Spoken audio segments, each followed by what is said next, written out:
Facebook और Instagram पे इस समय लाइव आने का बड़ा ही इम्पोर्टेंट इशू है। अभी आपके सामने एक इतना बड़ा इंसिडेंट, उन्नाव की घटना जो आपने देखी, उस घटना से हम अभी उभरे नहीं थे। उस शॉकिंग स्टेटमेंट से, शॉकिंग जो जुडिशरी, जो कोर्ट के रिमार्क्स थे, उससे अभी उस सदमे से बाहर नहीं आए थे। दूसरा सदमा आ जाता है जो 30 तारीख को कल रेप हुआ फरीदाबाद हरियाणा में। ये आप सब साथी इस समय जुड़ो और ये बड़ी समझने की हम सबको जरूरत है कि इस तरीके की घटनाएं, जुड़ जाओ साथी सारे इंस्टाग्राम पे और जाना मत। इसको पहले ज्यादा से ज्यादा इस मैसेज को शेयर करो। सबको सबको सत श्री अकाल, जय भीम। सारे मेरे साथियों को इंस्टाग्राम पे, फेसबुक पे साथ साथ लाइव चल रहा है। साथियों, मैं चाहती हूँ कि जो मेरा परिवार जुड़ा है, क्योंकि हम लगातार सड़कों पे संघर्ष करते हैं, लगातार लड़ते हैं, एक बहन एक बेटी होने के नाते ये कंसर्न, ये बहुत दुख देती हैं चीजें जो आए दिन औरत की हालत को लेके, महिला की हालत को लेके एक गंभीर विषय बनता जा रहा है, जिससे खौफ, डर का माहौल, दहशत का माहौल औरतों के अंदर पैदा किया जा रहा है। बड़ा ही शॉकिंग लगता है। ये सुनने की आप सबको जरूरत है। इस समय यहां वहां भागना नहीं, मेरी बात सुनना पूरे ध्यान से। अभी आप सबको पता है कि अभी उन्नाव की घटना कैसी थी। उन्नाव में किस तरीके से कोर्ट ने इतना इनसेंसिटिव रिमार्क, इतनी इनसेंसिटिव तरीके से अक्यूज्ड को, जो अपराधी था, उसको एक पैसे बेल बॉन्ड, मतलब 15 लाख के ऊपर एक बेटी की जिंदगी, बेटी की इज्जत का समझौता किया। आप सबके सामने था। और इस तरीके के ऑर्डर्स, इस तरीके की जजमेंट्स, इस तरीके का जो अक्यूज, जो अपराधी है, उसका मनोबल कैसे बढ़ता है कि अभी वो घाव आपका भरा नहीं, दूसरा घाव हरियाणा में। आज देखो आप, फरीदाबाद में एक बच्ची का रेप हुआ और बच्ची, देखो केसेस ऑफ सेक्सुअल वायलेंस किस तरीके से बढ़ रहे हैं। चलती गाड़ी में एक वैन थी, उस चलती गाड़ी में 2-2.5 घंटे वो बच्ची घर से नाराज होकर, अपनी मैरिड थी वो वुमेन, जो सुनने में आ रहा है, पता चला है कि वो लड़की शादीशुदा थी, वहां से जा रही थी और जाते हुए वो बच्ची को वैन में उसने, अभी आधी रात का समय था, उसने किसी से लिफ्ट मांगी होगी, तो लिफ्ट मांगी। ये 2 लोग थे। किसी को भी लगता है यार अपने देश में चल रहे हो, अपने देश में लड़की प्रोटेक्टेड और सेफ्टी फील होनी चाहिए, तो अगर किसी से लिफ्ट मांग के वो किसी सहेली के घर पे जा रही थी, थोड़ा बहुत आर्ग्यूमेंट हो गया, तो इसका क्या मतलब है? आप 2.5 घंटे एक महिला को प्रताड़ना करोगे, एक महिला का रेप करोगे, और रेप करके आपने आधी रात को उस महिला को फेंक दिया सड़क पे। अभी जो मेरा दिल इसलिए दहला और मैं लाइव इसलिए आई हूं, मैंने वो डॉक्टर की रिपोर्ट सुनी है। वो डॉक्टर कह रहा है कि जिस हॉस्पिटल में वो वुमेन एडमिट है, वो डॉक्टर कह रहे हैं कि उसकी कंधे पे फ्रैक्चर, उसकी आंखों के नीचे फ्रैक्चर हुआ है और बहुत सारे उसको घाव आए हैं शरीर पे। मतलब चलती गाड़ी से रोल डाउन करके वुमेन को फेंक दिया, एक औरत को फेंक दिया, महिला को। आप समझ रहे हो इस चीज को? ये फिल्मी सीन है, ये फिल्म चल रही है क्या? ये कोई हम भारत में रह रहे हैं? कहाँ रह रहे हैं साथियों? खास करके वो लोग जो अपने आप को अम्बेडकरी कहते हैं, अम्बेडकर के नुआई हैं। मैं कहती हूँ ये जिम्मेदारी आपकी और हमारी है। कोई इस देश में, कोई किसी को बचाने वाला नहीं है इस देश में। मैं आपके सबके कमेंट पढ़ूंगी, आप सबके कमेंट का जवाब दूंगी, लेकिन आज जो मेरे अंदर पीड़ा है ना, एक महिला होने के नाते, क्योंकि मैंने लंबा संघर्ष किया है, मैं संघर्ष करके संघर्ष में से निकली हूं, मैंने वो दुख दर्द सहा है कि एक महिला की सेफ्टी को लेकर, एक महिला को सशक्त होना कितना जरूरी है इस देश के अंदर। इंडिया, भारत, हमारा देश ना, बड़ी बड़ी बातें प्रेजेंट गवर्नमेंट बातें करती है, महिला के सशक्तिकरण की ऐसी ऐसी स्कीमें आती है, ऐसे ऐसे नारे ये लोग बनाते हैं, बेटी बचाओ, बेटी पढ़ाओ, बेटी बचाओ, महिलाओं को सशक्त करो, महिला का ये, महिला योजना, दीदी योजना, पता नहीं क्या क्या स्कीम्स के नाम अभी मैं इनकी पढ़ रही थी। स्कीम से हमारी सेफ्टी, हमारी डिग्निटी, हमारा भला, हमें न्याय नहीं मिलेगा। उन स्कीम्स से नहीं, उनके इम्प्लीमेंटेशन से मिलेगा। और सबसे बड़ी बात है, इस सारी चीजों के अंदर जो कल हादसा हुआ उन्नाव की बेटी के साथ और ये जो रेप हुआ कल, इसकी अकाउंटेबिलिटी किसकी है? मेरा फर्ज बन रहा है, मेरा एक ही सवाल है आपसे पूछने का कि अकाउंटेबिलिटी कौन ले रहा है? हमारी डिग्निटी, हमारी सेफ्टी जो इंटैक्ट रखेगा वो कौन रखेगा? Accountability lies with the government और नॉट। लोग कहते हैं कि रेप हो गया, लोगों ने रेप कर दिया, आरोपी को पकड़ लिया गया, आरोपी जेल के अंदर, गवर्नमेंट से क्यों सवाल करो? तो भाई इस देश के अंदर गवर्नमेंट ही तो अकाउंटेबल होगी ना। कौन अकाउंटेबल होगा? कोई ऊपर से आएगा जिन जो अकाउंटेबल होगा?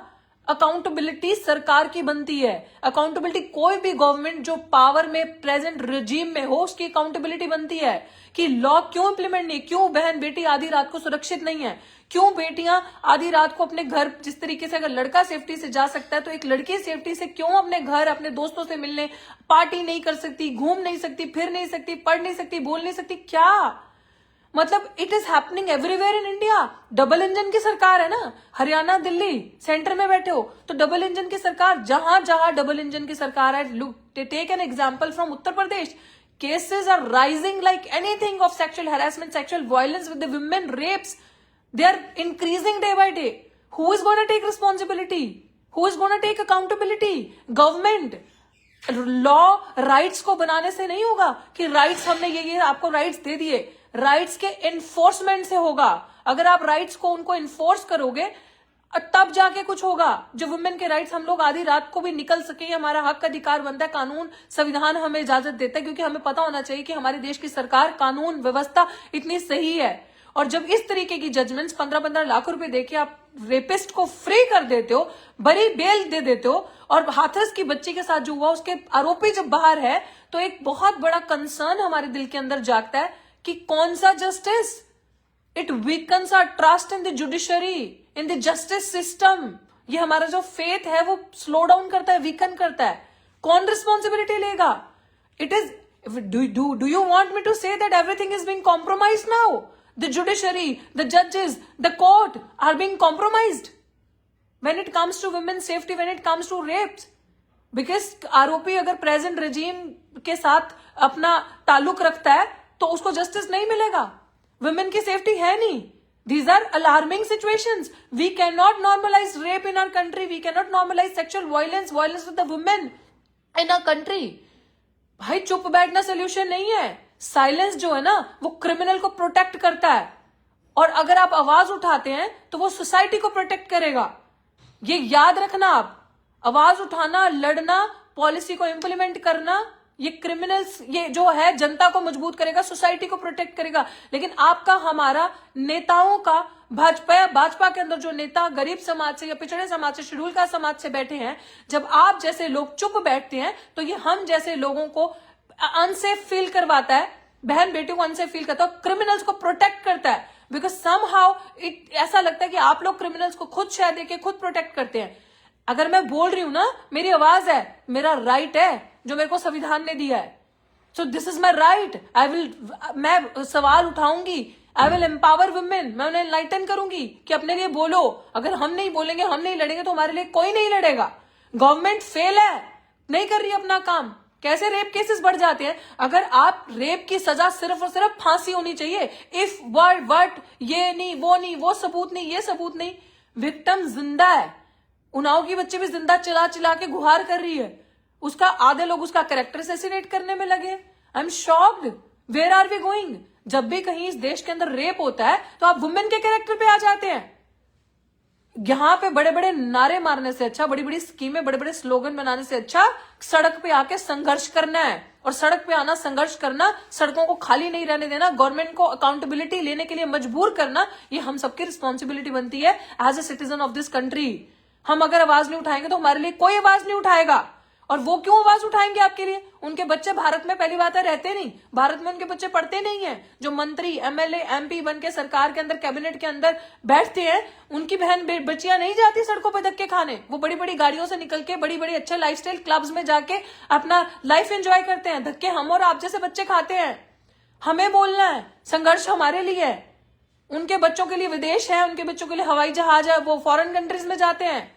उनके बच्चे नहीं आप लोगों की तरह गधों की तरह लाइनों में लगते हैं, नौकरियों का इंतजार करते हैं। इतने मूर्ख इस देश के हम जनता हो चुकी है कि हम ये नहीं सोचते कि हमारे टैक्स पेइंग का पैसा है, हमारे टैक्स पे से गवर्नमेंट को सैलरी मिलती है। हम सांस भी लेते हैं अगर इस देश में ना, तो वो भी जिम्मेदारी गवर्नमेंट की है कि हमारी एयर प्रदूषण फ्री, साफ सुथरी, स्वच्छ एयर हो कि हम ब्रीथ कर सकें। भाई 90% आबादी इस देश का टैक्स दे रही है, तो आप सवाल नहीं करोगे? गवर्नमेंट की अकाउंटेबिलिटी नहीं है आपकी प्रोटेक्शन को लेके, आपकी डिग्निटी को लेके, आपकी सेफ्टी को लेके, आपकी हेल्थ सिस्टम को लेके, आपकी एजुकेशन को लेके, जॉब्स नहीं है, यूथ बेरोजगार हो रहा है। Who is gonna take responsibility? Should I ask the prime minister of United Kingdom से बात करूं जो वहां पे बैठे हैं, या फिर मैं यूएसए में बात करूं, ट्रम्प से, अमेरिका में जाके बात करूं कि आप आओ, करो इस चीज का। हमारे देश के अंदर ये सारी चीज हो रही है। I will ask my prime minister ना, I will ask my honourable prime minister, where is your responsibility? Where is विकसित भारत, ये भारत, विश्व गुरु?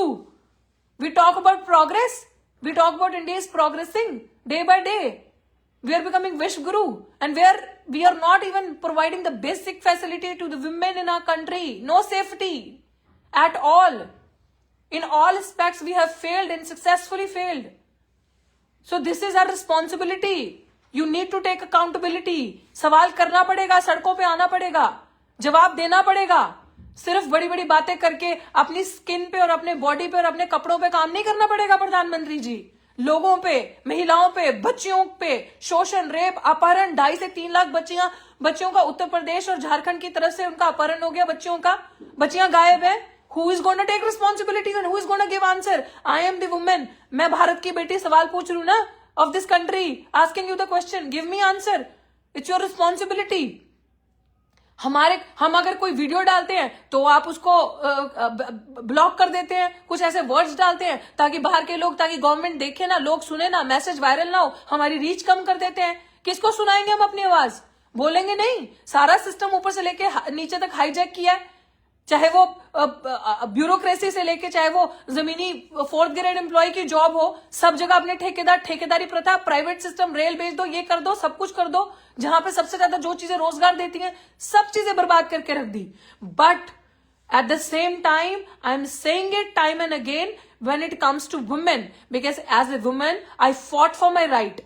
मैं अपने लिए लड़ी थी, अपने हक अधिकार के लिए, आज भी निरंतर लड़ रही हूं। It is your system, it is your judiciary कि इस देश के कानून व्यवस्था में सिर्फ तारीख पे तारीख मिलती है। Justice delayed is justice denied. इसी वजह से हम लोगों को न्याय मिलने में इतनी देरी होती है। वरना आज मेरी आरोपी भी, जिसने वो फ्रॉड किया था, जेल की सलाखों के पीछे होती। बट बेटी तू टेंशन ना ले, तेरे को कल, आज नहीं तो कल मैं जेल की सलाखों के पीछे भेजूंगी। तू रेस्ट में मत हो, मुझे पता तू मेरी वीडियो देखती है। तुझे आज नहीं कल तारीख पे तारीख मिल रही है, कोई चक्कर नहीं, तुझे मैं जेल की सलाखों के पीछे भेज के ही सांस लूंगी। बट ये वीडियो मैं इसलिए बना रही हूँ और हिंदी में बनाई है ताकि पंजाब के बाहर भी ये लोग सुने, क्योंकि पंजाब में जो गुरुओं पीरों की धरती है, जो वुमेन एम्पावरमेंट की बात नहीं करता, गुरु ने हमें भी शस्त्र दिए हैं, हमें भी प्रोटेक्शन करने के लिए कहा है, गरीब की, मजलूम की, महिला की। वहां पे भी रेप शुरू हो गए हैं। कोई अकाउंटेबिलिटी लेगा इस देश के अंदर? कोई ये चीज बताएगा कि ये चीजें कौन कर रहा है? Who is behind it?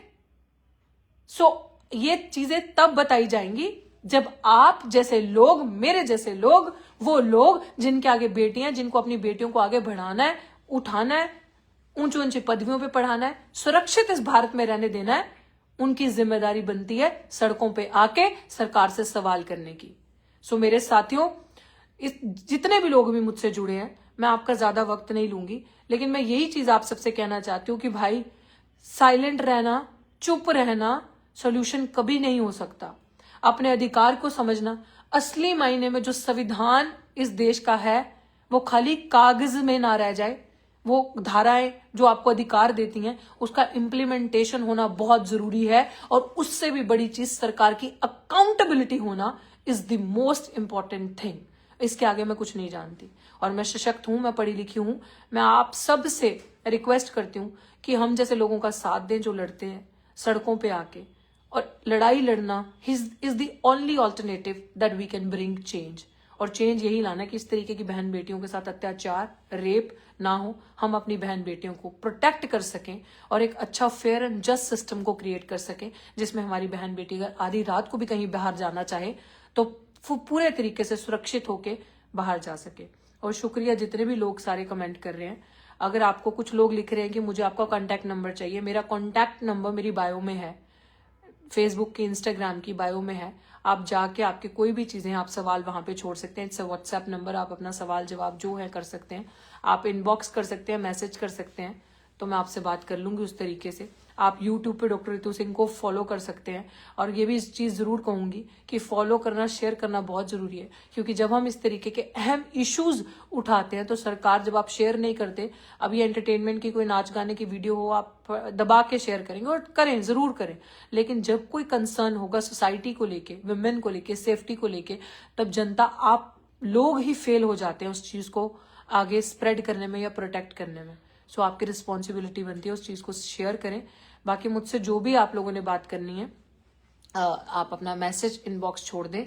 जो लोग लिख रहे हैं कि आपसे मिलना चाहते हैं, आप जरूर मुझसे मिल सकते हैं। मैसेज इंस्टाग्राम पे या व्हाट्सएप पे मैसेज आप कर दें, इस पे नंबर है, मेरी टीम आपसे कोऑर्डिनेट कर लेगी, मैं आपसे उस तरीके से बात कर लूंगी। बट मेरी एक ही हाथ जोड़ के विनती है कि please let's raise voice against these kind of rapes, sexual abuses, assaults against women। क्योंकि औरत के लिए लड़ना, औरत को आवाज देना, विक्टिम्स के साथ खड़े होना, उनको न्याय दिलाना सबसे बड़ी हमारी जिम्मेदारी है। जब सड़कें भरी रहती हैं तो जुडिशरी सही तरीके से काम करती है, तब कोई जजमेंट ऐसी नहीं आएगी। जो बाबा लोग बन के बैठे हैं जेल के अंदर, रेप करके जाते हैं या रेप के केसेस के अंदर से अंदर जाते हैं, तो वो पैरोल लेकर बाहर आ जाते हैं। ऐसी जजमेंट से, ऐसी चीजों से, ऐसी बेल से आने वाले और अपराधियों को हौसला मिलता है कि कोई बात नहीं, 6 महीने ही तो है, रोटी खा के आएंगे जेल में, बढ़िया रेप करके जाएंगे, 6 महीने के बाद बेल मिल जाएगी, कोई बड़ी बड़ी सेटिंग करेंगे, सरकार के लोगों के साथ कोई सेटिंग बाजी करेंगे तो जेल से बाहर आ जाएंगे। ये नहीं होना चाहिए। मेरी और आपकी सबसे बड़ी जिम्मेदारी है कि जब सड़कें भरनी हो तो आप जरूर मेरा साथ दें, सड़कों पे आके आवाज उठाने के लिए। बहुत शुक्रिया।